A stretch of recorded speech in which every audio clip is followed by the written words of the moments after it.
The bottom half of the men's draw, like the top half, is again Roadrunners versus Giants.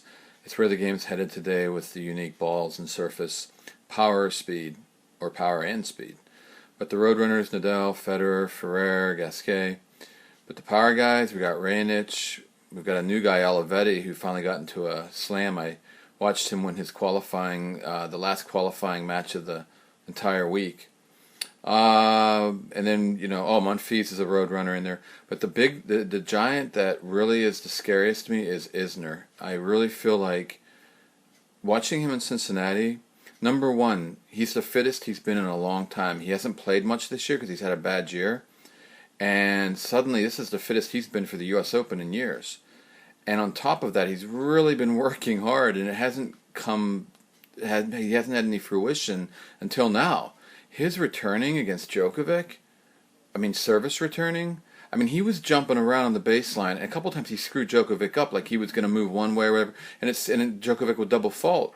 This is like Ferrer type of stuff. I'm not saying he's as good a returner as Ferrer. I'm just saying, he's jumping around back there, causing troubles, getting some returns back, and then he's running. He's actually moving well on the courts, and if he's moving well for his size and the way he can stretch, he can play defense.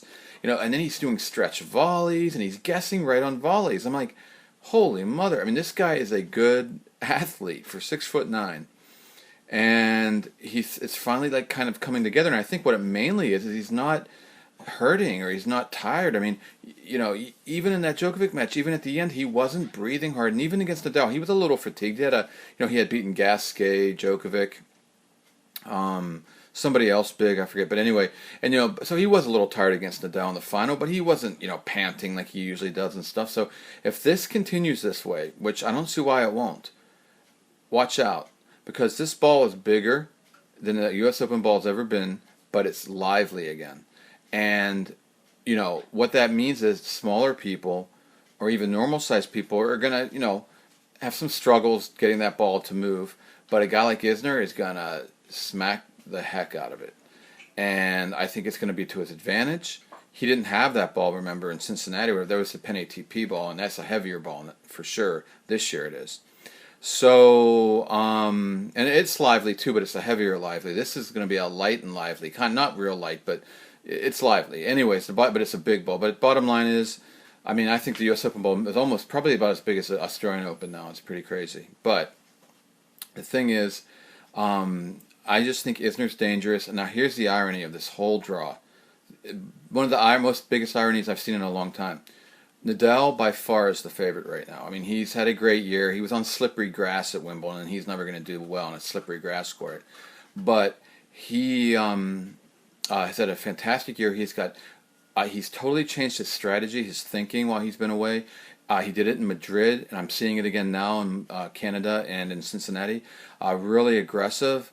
The Cincinnati surface was a little more gritty than it has been in recent years, so that helped him a bit, but come on, he wouldn't have been able to do that because it's pretty quick through the air there, and he did it with his aggression. So and he's also the fittest, and I'm talking on men and the women's side. By far, the only person I've seen who doesn't have a problem right now. Well, maybe Isner, believe it or not, too, but anyway. So Nadal's so fit, he's mentally fit, physically fit, doing the right things.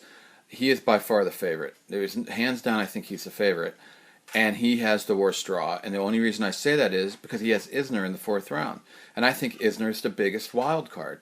So what happens? I don't know. If Isner and Nadal fourth round, who wins that match might win the whole thing. Now I know that that's a big jump, that's a big leap to say Isner can win a whole Grand Slam. He gets a day off in between, so he has some rest. It will be tough, and maybe not, but beating Nadal, everybody's looking at Nadal Federer. I don't know about that. Speaking of Federer, he's finally getting his health back in order, it looks like. He's finally maybe first admitting it, that it's not a racket, it's not anything else, it's just some health issues. He's taking care of it. His feet looked a lot better in Cincinnati, the best they've looked all year, in my opinion. So he's moving his feet again. He should be able to take Zemja. That won't be super easy, but Geraldo Berlocq after, that's not going to be too easy either. These will be pretty, but he should take them. Pella's just coming back from Wimbledon. He tore a hammy. So that should be Querrey. And I actually think he might have an easier time with Querrey just because of the matchup than with Berlok or Zemja. But either way, Federer should make it back. Now that he's moving his feet, he should make it back through those areas there. The danger may be Nishikori. I can't see Robredo. He's had a long year for his age. I think Matosevic's been doing better on faster courts, and I think he could upset Robredo. And then Dancevic looked exhausted in qualifying, so I don't know about that. Tomic, I like him better on the grass, dirt stuff, and the plexi cushion stuff. Nishikori. And Evans has had a great challenger year, but he's going to be pooped a little bit. I see Nishikori as a shot to beat Federer. I mean, we could literally, I mean, again, I did it last time, and I was right when I said no Federer, no Nadal. I'm saying it again.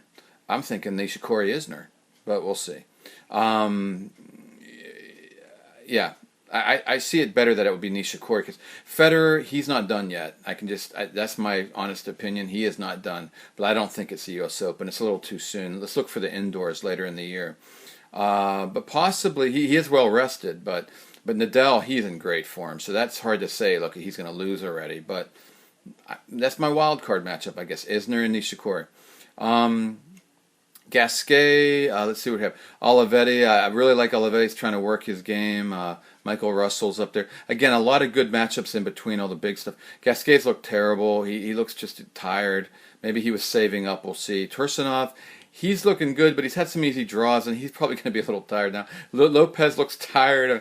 Bradley Klahn, I love Klahn, but he's played so much now, but he's had a great summer. But he's played a lot. Raonic, I like it because he hasn't played his best yet. Ljubicic is really working him well. And I could see Raonic getting through this whole thing. Definitely. A giant. Underneath him, as you see Janowicz. Now, Janowicz has been looking awfully tired, too. So, I don't know about that. Tipsarevic's been terrible.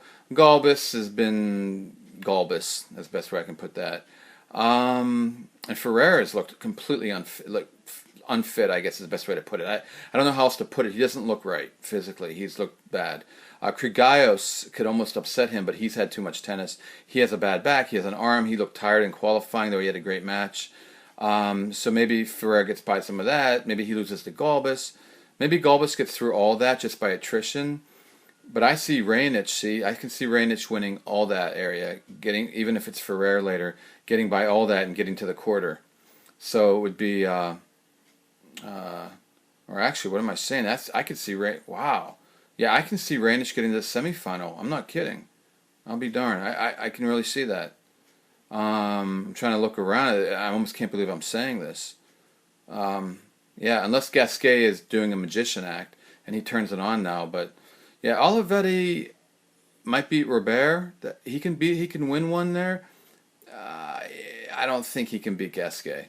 He might though. He might not on this court though, but he could make one round anyway. So yeah, I look at this. We could be looking at, and if we get down on the bottom here, Isner and Nishikori quarterfinal, and then we could have an Isner Raonic semi. Now, wouldn't that be a shocker? And on the other side, maybe Del Potro and Berdych, my old giants. But again, I'm looking at Murray and I'm looking at Murray getting through that just to be safe. On the safe side, my wild card would be like Del Potro. So here, Nadal's the favorite, hands down.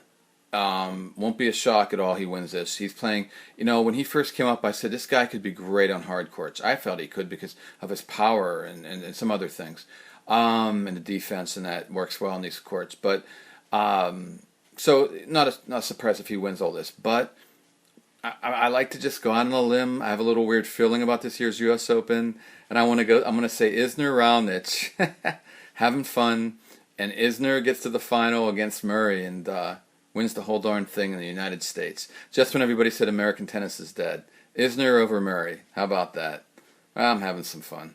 If not that, then Nadal over Murray. I for sure don't think Murray can beat Nadal in the final if that happens. But that would be a great one.